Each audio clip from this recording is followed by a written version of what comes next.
du personnel infirmier m'a donné sa décision de quitter le service entre septembre et décembre prochain. 40%. Effectivement, 40% du personnel infirmier. Alors, bien sûr, nous sommes en cours de recrutement pour essayer de compenser, mais très clairement, nous n'arriverons pas à compenser la totalité des départs. Dans ce contexte, l'obligation vaccinale pour les soignants, est-ce que ça risque pas d'augmenter les désertions ? Je ne crois pas, parce que, en tout cas, c'est pas la raison pour laquelle toutes ces personnes partent. Elles ne partent pas mécontentes du travail dans le service. Elles partent parce qu'effectivement, ces personnels sont épuisés, n'ont pas eu l'impression d'avoir une reconnaissance à la hauteur de leur investissement. C'est vrai qu'on les a encensés, on les a applaudis, et puis au final, leur paye est toujours la même. Il n'y a aucune reconnaissance de leur spécificité technique en réanimation.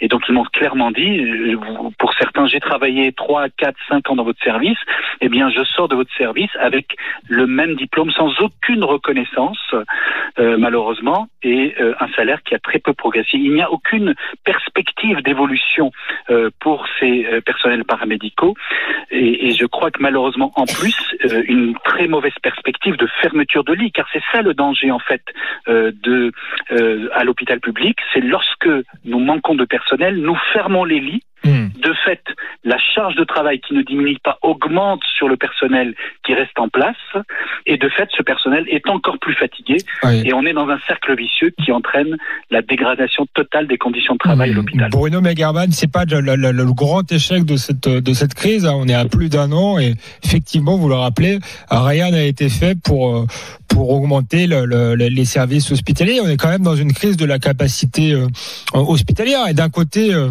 le confinement a été une preuve de solidarité nationale, et il fallait peut-être en passer par là, mais se reposer uniquement là-dessus, c'est aussi une manière de ne pas vouloir régler les problèmes de l'hôpital, non ?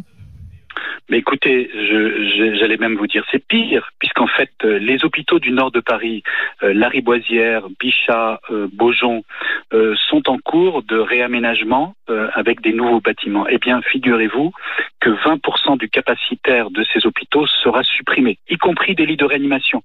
Autrement dit, nous n'avons tiré aucune leçon de la crise. Les programmes tels qu'ils avaient été envisagés avant la crise Covid nous sont ressortis et resservis du placard, comme si de rien n'était. Donc on retourne à des logiques comptables. Malheureusement, c'est une catastrophe sanitaire qui s'annonce pour le nord de Paris, car évidemment, tous ces administratifs pensent que tous ces patients que nous hospitalisons, nous les hospitalisons par excès, qu'ils pourraient être pris en charge